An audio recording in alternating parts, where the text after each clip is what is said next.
আমি গোপালকৃষ্ণ গাঙ্গুলি। আমরা এসেছি কাঁচাপাড়া বিজ্ঞান দরবার কাঁচাপাড়া থেকে। আমি সভাপতি। আমরা দীর্ঘদিন ধরে কাজ করছি বিভিন্ন ক্ষেত্রে।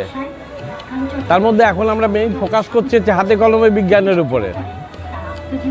এছাড়া আমাদের প্রকাশনা আছে বিজ্ঞান অন্বেষক বলে, আমরা একটা পত্রিকা বের করি। আর আমাদের স্কুলে আমরা বিভিন্ন ছাত্রছাত্রীদের মধ্যে বিজ্ঞান প্রচার এবং প্রসারের কাজও করে থাকি। আমরা দীর্ঘদিন জলের আর্সেনিক পরীক্ষা করেছি। আমাদের নদী যে দূষণ, নদীর যে নদীর বাদ দেওয়া বা এই ধরনের যে সমস্যাগুলো আমাদের সমাজে রয়েছে, তার জন্য আমরা কাজ করছি। বিভিন্ন সংস্থা যারা এই জল দূষণ নিয়ে আন্দোলন করে, আমরা তাদের সাথে যৌথভাবে কাজ করি, তাদের পাশে থাকি। আর আমাদের মূল কাণ্ডারি, যিনি কোনো পদাধিকারী নন অথচ তিনিই সর্বেসর্বা, তিনি হচ্ছেন আমাদের জয়দেব দে। হ্যাঁ, উনি কিছু বলবেন। বলো কিছু। না, আমি সর্বেসর্বা নই, আমাদের টিম আছে। টিম ওয়ার্কটা মেন। 25 টাকায় টিম ওয়ার্ক। আমার মনে আছে প্রথম আমাদের একজন স্যার ছিল এম.এন. মজুমদার, আমার স্যার এবং স্যারেরও স্যার। আমাদের প্রথম রসায়নের লোক বিজ্ঞান। উনি বলতেন বিজ্ঞান জীবনের কল্যাণ মন্ত্র, বিজ্ঞান ফুল হয়ে ফুটবার, বিজ্ঞান সৃষ্টির নবনব উল্লাস।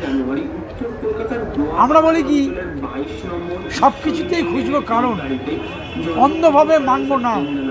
আর বিজ্ঞানকে বইয়ের পাতায় বন্দি করে রাখবো না। এখন বলছি কি সর্বস্তরে বিজ্ঞান পোষণ। সরকার তো বন্ধ করে দিল বিজ্ঞান পোষণ, তার বিরুদ্ধে আমরা আওয়াজ তুলছি। আমরা মনে করি কচি কাঁচা বাচ্চা যারা আছে তাদেরকে বোঝাতে হবে জল কেন পড়ছে না, আকাশের রং কেন নীল, সূর্য কেন পূর্ব দিকে ওঠে, শীত কেন হয়, গরম কেন হয়। আমার পাশে যারা এসছেন কোয়ান্টাম ফিজিক্স নিয়ে বোঝাচ্ছেন, অসাধারণ বোঝাচ্ছি। আমি মনে করি এই যে বিজ্ঞানের টিম, গ্রামে গ্রামে আমাদের ছেলেমেয়েদের বলতে হবে,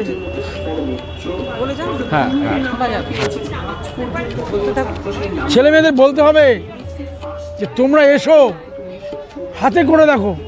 ধরো এই যে আমি একটা কারণ দেখাচ্ছি আপনাকে, আমি হাতটা দিন, এক্সপেরিমেন্ট আমি ঘষছি, গরম হলো। কেন গরম হলো? ঘর্ষণের জন্য। কি energy? Kinetic energy, hit energy. এইগুলো বাচ্চাদের বোঝাতে হবে।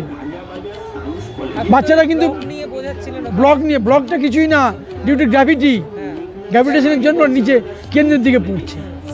Work, what is work? Displacement হলে ওয়ার্ক হবে। একজন মহিলা ওই কাঠের উপর চাপ দিয়ে তারপর কাঠটা ঘষছিল। হ্যাঁ, ভিডিও তুলেছি। ওটা হচ্ছে কাজ কি করে হবে, কাকে বলবো কাজ। এই ধরনের এই বইগুলো আছে, আমি বল প্রয়োগ করে রেখেছি। দেখি অবস্থার পরিবর্তন হলো না, তাহলে কাজ হলো না। যখন এইটা পরিবর্তন হলো তখন কিন্তু কাজ হলো, এটাই কাজ। এইভাবে প্রত্যেকটা এক্সপেরিমেন্ট যদি আমি ওদের ভেতরে ঢোকাতে পারি, what is the cause behind, কারণটা কি, তাহলে কিন্তু ওরা শিখবে। ম্যাগনেটের যদি সেম পোল হয়, নর্থ টু নর্থ রিপালস করবে কেন? একটু আগে বোঝাচ্ছিলাম, গোপালদা ছিল আমার সভাপতি, যে লোহা যদি গরম হয়ে যায় কেন, গরম হলে বেড়ে যায়, কেন বেড়ে যায়? আন্তঃরানের ব্যবধানটা বেড়ে যায়। বন্ধ করে দিন, স্টপ করুন। এখনকার দিনে যে স্ট্রিং থিওরি এসছে, সেখানে তো অণু পরমাণুকে মানছেই না। এটা আপওয়ার্ড ব্যাপার, আমি এই নিয়ে কিছু এখন বলছি না। এটা অনেক আমার কোর ফিজিক্সের লোক যারা, তারাই এক্সপ্লেনেশনটা দিতে পারে। ওটা অনেক উচ্চতর গবেষণা। এটা কোর ফিজিক্সের লোকেরা। আমাদের মেইন ফোকাস এরকম অনেক অদ্ভুত জিনিস আছে যেগুলো আমাদের ইন্দ্রিয় বলছে যে এটা সত্যি হতে পারে না। আইনস্টাইনের থিওরি অফ রিলেটিভিটিও তো তাই। তা আমরা বলছি যে আলোর কাছাকাছি গতিবেগে ছুটলে তার মাসটা রিডিউসড হয়ে যাচ্ছে। এটা সাধারণ আমাদের যে জ্ঞান বুদ্ধি, হ্যাঁ। আমাদের ইন্দ্রিয়জাত যে জ্ঞান বুদ্ধি তার সাথে তো ম্যাচ করে না। কিন্তু সেটা সত্যি তো। আরেকটা বিষয় বলি আপনাকে, এখন কিন্তু বিজ্ঞানের কাজ যেমন করছি আমরা, পাশাপাশি এখানে যেহেতু বলার সুযোগ নেই, এটা যেহেতু সায়েন্স কনফারেন্স, আমরা এনভায়রনমেন্ট নিয়ে, পরিবেশ নিয়ে আমরা কিন্তু, যেমন আমরা আগামী 11-12 আমরা নদীর জন্য হাঁটবো আমরা 2 দিন, একদম সেই জলঙ্গি নদী আছে না, জলঙ্গি অঞ্জনা নদী রবীন্দ্রনাথের, সে অঞ্জনা বাঁচাও আমরা 30 কিলোমিটার হাঁটবো। এই গোপাল গাঙ্গুলি বলুন 11 জানুয়ারি 11-12 2 দিন চলে আসুন বাতকুল্লাতে, বাতকুল্লা ব্যাসপুর, 11 তারিখ শনিবার। আমাদের সঙ্গে হাঁটবেন, থাকবেন, খাবেন, কৃষ্ণনগর বাতকুল্লা। এই কন্ট্যাক্ট উইথ মি, একদম কৃষ্ণনগর লোকাল ধরবেন, বাতকুল্লা নামবেন, চলে আসুন সকালবেলা। আমি ওখান থেকে কাঁচরাপাড়া থেকে 8টার ট্রেন ধরবো, 8:05 একদম। আজকেও আমি কাছড়াপাড়া গিয়েছিলাম, তাই বিধানচন্দ্র কৃষি বিশ্ববিদ্যালয়, ওটা কাঁচাপাড়া নয়, কাঁচাপাড়া হয়ে যেত। ওখানে কেন গেছিলেন? ওখানে ওই মানে আমার একজন মানে দিদি আছেন অনেক বড় আর কি, উনি তার নাচের পড়াশোনা করেন বিসিকেবিতে। হ্যাঁ হ্যাঁ হ্যাঁ, কি পড়ছে? ওই কি করছে এটা ভুলে গেলাম, মানে একটা ওরা কলেজটাও দেখালো, একটা খুব বড় মানে এই গাছ যাই হোক, নিয়ে। এগ্রিকালচার পড়ছে তো, হ্যাঁ ঠিক আছে। আমি ওখানে পড়েছি, আচ্ছা, আমার ছেলে ওখানে পড়েছি। বেশ বড় ক্যাম্পাসটা, মানে না ও তো হেঁটে ঘোরা যাবে না, এত বড়। বিসিকেবি ক্যাম্পাস হচ্ছে 1100 একর। আচ্ছা, আইটি খড়গপুর আইআইটি ওটার কি এর থেকেও বড়? ওটাই মতো, ওটা গিয়েছিলাম আমি ওটাই। বছর আগে। শুনুন, এগ্রিকালচার ক্যাম্পাস বড় না হলে আইসের অ্যাপ্রুভাল পাবে না, 600 একর লাগবে। আমার তাই মনে হয়েছে ওটা আমার মনে হয় খড়গপুর আইআইটি থেকে। না না, আইআইটি তো ভালো করে শুনুন, এই যে মৎস্য বিজ্ঞান বিদ্যালয়, এর কিন্তু ক্যাম্পাস মোহনপুরে, এর ক্যাম্পাস কিন্তু মোহনপুরে। মোহনপুরেই তো গিয়েছিলাম এটা। মোহনপুরে যাবেন তো, মোহনপুরে দুটো বিশ্ববিদ্যালয়, কৃষি বিশ্ববিদ্যালয় আর এই প্রাণী ও মৎস্য বিজ্ঞান বিদ্যালয়। প্রাণী ও মৎস্য বিজ্ঞান ওদের আন্ডার গ্রাজুয়েট সেকশনটা বটনারি মোহনপুরে আছে, আর ডিআইডিটা মোহনপুরে আছে, আর পোস্ট গ্রাজুয়েটটা বেলগাছিয়া আছে, আর মৎস্য বিজ্ঞানটা আছে আপনার ওই কোথায় চিংড়িঘাট। একটু সংযোজন করি, এছাড়াও ম্যাকআউট রয়েছে, ওটা তো অন্য ব্যাপার, সেটা অন্য জিনিস, আজাদ ইউনিভার্সিটি, সেটা অনেক কিছু রয়েছে। না, সেটা বলছি ইউনিভার্সিটি দুটো বললে ভুল হবে, ভুল ইনফরমেশন। সে কলকাতা ইউনিভার্সিটিও আছে, তিনটে রয়েছে, কলকাতা ইউনিভার্সিটিও আছে এখন। না, কলকাতা ইউনিভার্সিটি একটা ক্যাম্পাস রয়েছে, ডিপার্টমেন্ট রয়েছে, একটা ক্যাম্পাস রয়েছে, আয়নোস্ফিয়ারের উপর কাজ হয়। কিন্তু অ্যাকচুয়ালি ইউনিভার্সিটি আইজার আছে, আইজার আছে, আইজার আছে, সেগুলো তো অনেক ব্যাপার, ওটা এডুকেশনাল হাব হয়ে গেছে আমাদের এটা। ওই জায়গাটাতে আপনি শুনুন, 11-12 তারিখ আমরা নদীর জন্য কাজ করছি, নদী বাঁচাও জীবন বাঁচাও। আচ্ছা, এইটা কি একটু আস্তে করা যাবে? এটা অন্য জায়গায় আছে, আমাদের হাতে নেই। ও আচ্ছা, ঠিক আছে, হ্যাঁ, বলছি তো। কাজ করছে ওদের হাতে পাচ্ছি না, এই আর কি, ওটা একটা এডুকেশনাল হাবের মতো আর কি। একটু অসুবিধা হচ্ছে কারণ আমার এটা মাইক্রোফোনটা এইখানটা। কারণ কোনো ডিপার্টমেন্ট, কোনো ইউনিভার্সিটি একটা ডিপার্টমেন্ট রয়েছে ওখানে, আবার কোনো ইউনিভার্সিটি একদম অ্যাডমিনিস্ট্রেটিভ সেট আপই রয়েছে ওখানে। হ্যাঁ হ্যাঁ, যেমন বিধানচন্দ্র কৃষি বিশ্ববিদ্যালয়ে মূল অ্যাডমিনিস্ট্রেশনটা চলে ওখান থেকে। ওটা জায়গাটা হচ্ছে মোহনপুর, হরিণঘাটা থানার আন্ডারে এখন মিউনিসিপ্যালিটি হয়ে গেছে। আর ম্যাকআউটও তাই, ম্যাকআউট কিন্তু একটা মানে ওর মধ্যে মানে বল থেকে দিন দেন। আমাদের ইউনিভার্সিটি অফ টেকনোলজি বলা হয়, ম্যাসাচুসেটস এই কি বলে Maulana Abul Kalam Azad university of technology, এবং সেইখানে হচ্ছে টেকনোলজিও পড়ানো হয়, আবার বেসিক সায়েন্সও পড়ানো হয়, ফিজিক্স কেমিস্ট্রি ম্যাথমেটিক্স পড়ানো হয়, এবং কাছাকাছি ওই একই মোহনপুর মানে আন্ডার হরিণঘাট যত ইঞ্জিনিয়ারিং কলেজ আছে সেটা হচ্ছে ম্যাকআউটের আন্ডারে।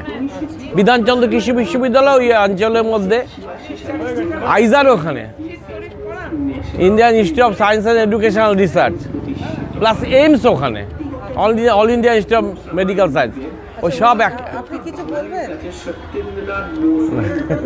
উনি কিছু বলবেন? দিদি কিছু বলবেন কি?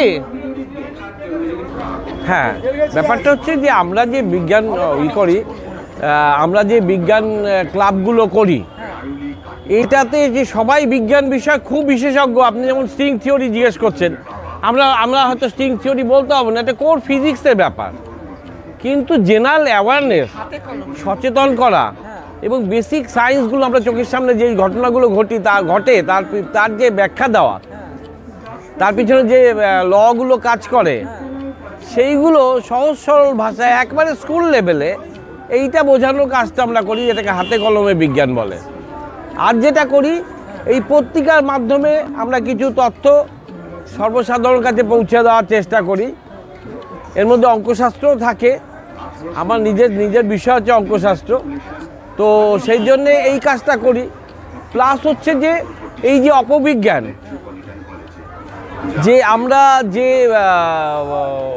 অপবিজ্ঞানের শিকার হই, বা বিভিন্ন জ্যোতিষীরা বা যারা ঠকাচ্ছে এইভাবে, তান্ত্রিকরা যারা ঠকাচ্ছে আমাদের, তারাও হয়তো বিজ্ঞানের পদ্ধতিটাকে অবলম্বন করেই ঠকাচ্ছে। আর যারা আমাদের মতো লোক, তারা সেই বিজ্ঞানের পদ্ধতিটা দেখে তারা যে ঠকাচ্ছে সেটাকে ধরিয়ে দেওয়ার চেষ্টা করা হয়। তো এই দুজনের একই বিজ্ঞানের আশ্রয় নিয়ে একজন ঠকাচ্ছে, একজন উদ্ধার করছে। এই হচ্ছে মানে আমাদের কাজের এরিয়া। আমরা চাই যে বাচ্চাদের মধ্য থেকে, শিশুরাই তো জাতির ভবিষ্যৎ, তো আমরা চেষ্টা করি যে শিশুদের মধ্যে যুক্তিবাদী মন তৈরি হোক। সেটা আজকাল খুব একটা হচ্ছে না। কারণ আমাদের এটা বলি ইনার্শিয়া, জাড্ডো বলে একটা শব্দ আছে। আমরা জাড্ডো মানে স্থিতিশীল জিনিস স্থিতিশীল থাকবে, গতিশীল। তাই সমাজের মধ্যেও তো একটা জাড্ডো ধর্ম আছে, অর্থাৎ কিনা আমি যে বিশ্বাস করি সেটাকে ভাঙাটা। হ্যাঁ, নিউটনের প্রথম সূত্রে এই কথাই বলা আছে, ওই জাড্ডো ধর্মের কথাই নিউটনের প্রথম সূত্রে বলা আছে। সমাজেরও সেই জাড্ডো ধর্ম রয়েছে, ইনার্শিয়া রয়েছে।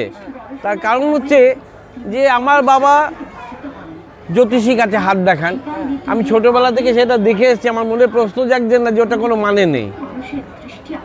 আমিও যাচ্ছি। এই যে নৈহাটিতে বড় মার উদ্ভব হচ্ছে, আমরা জীবনে আমাদের বাড়ি কাছে জীবনে বড় মা বলে কিছু শুনিনি। এখন বড় মা হঠাৎ করে গজিয়ে এখন তার বিশাল বিস্তার হচ্ছে, বিশাল মার্কেট তৈরি হচ্ছে। তো এইগুলো রেখে লড়াই না করলে কি করে হবে? এ তো কিছু লোক এইটাতে ঠকাবে মানুষকে। একদম। কিন্তু আমাদের জ্যোতির্বিজ্ঞানটা কিন্তু জ্যোতিষশাস্ত্রের হাত ধরে একসাথে ডেভেলপমেন্ট হচ্ছিল যখন আমাদের বিজ্ঞানের বিকাশ হয়নি। কারণ জ্যোতিষশাস্ত্রটা কিন্তু অঙ্ক নির্ভর। অঙ্কশাস্ত্র নিয়ে যারা পড়াশোনা করে তাদের অনার্সের একটা পার্ট থাকে অ্যাস্ট্রোনমি, ওটা হচ্ছে অ্যাস্ট্রোলজি। দুটো শব্দ আলাদা। জ্যোতিষশাস্ত্র আর জ্যোতির্বিজ্ঞান। আচ্ছা, আমাদের বিজ্ঞান যেটা করে সেটা হচ্ছে জ্যোতির্বিজ্ঞান। হ্যাঁ। আমি আপনাকে একটু বিজ্ঞান মঞ্চ সম্বন্ধে কি বলবো। আমাদের কাজ দুজনের একই কাজ, এটা এমন না? হ্যাঁ, উদ্দেশ্য এক। এটা কোথায় লাগাবো? প্ল্যাটফর্ম আলাদা। হ্যাঁ। আচ্ছা, হ্যাঁ লাগিয়ে দিন। আপনার পরিচয়টা আগে। হ্যাঁ, বলুন, আমি একটু আসছি। আমি পশ্চিমবঙ্গ বিজ্ঞান মঞ্চ বেলগাছিয়া শাখা থেকে বলছি। আমরা দীর্ঘ আজ 27 বছর ধরে এই বিজ্ঞান মেলার আয়োজন করে থাকি। আমাদের এই বিজ্ঞান মঞ্চ 27 বছর ধরে আমরা এই বিজ্ঞান মেলা, আগে বাইরে হতো কোনো মাঠ বা কিছু বা কোনো স্কুলের মাঠে আমরা করতাম। এই 3 বছর হলো এটা পশ্চিমবঙ্গ প্রাণী এবং মৎস্য বিশ্ববিদ্যালয়ের সঙ্গে একসঙ্গে আমরা এদের প্রেমিসেসেই করছি।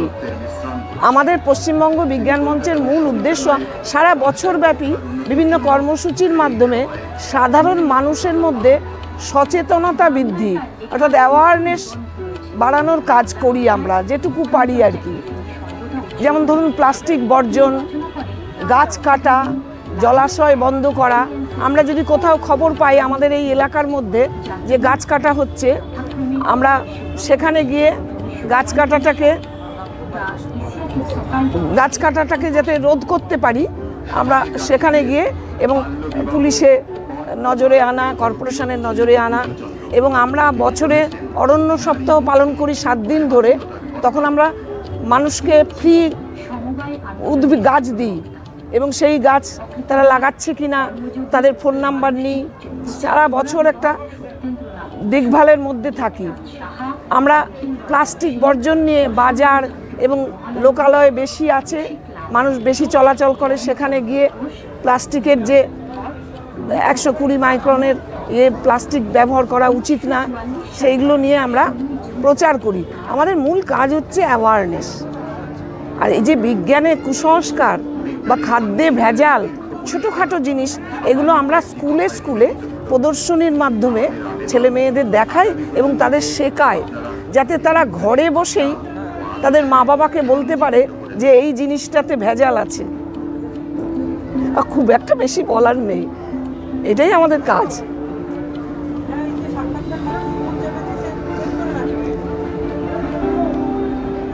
আচার্য জগদীশচন্দ্র বোস উদ্ভিদের পর্যবেক্ষণ, আমরা বিজ্ঞান মঞ্চ থেকে স্কুলে গিয়ে এইখানে বোটানিক্যাল গার্ডেনে তো নিয়ে যাই স্কুল থেকে, আমরা আবার এই প্রাণী বিশ্ববিদ্যালয়ে মাঠে নিয়ে আসি প্রকৃতি পর্যবেক্ষণের জন্য। এখানে ভীষণ পাখি টাখি সমস্ত কিছু দেখা যায়। আমাদের কাজ মূলত স্কুলগুলোতেই বেশি, আর এলাকার মধ্যে যেখানে লোকজন বেশি আছে তাদের মধ্যে আমরা বাড়ি বাড়ি গিয়েও খারাপ ফলের এই যে উষ্ণায়ন হলো, আমরা ভীষণভাবে রাস্তায় পথে নেমে কেন হচ্ছে এটা, এর জন্য আমরা প্রচার করি বিজ্ঞানে। নমস্কার।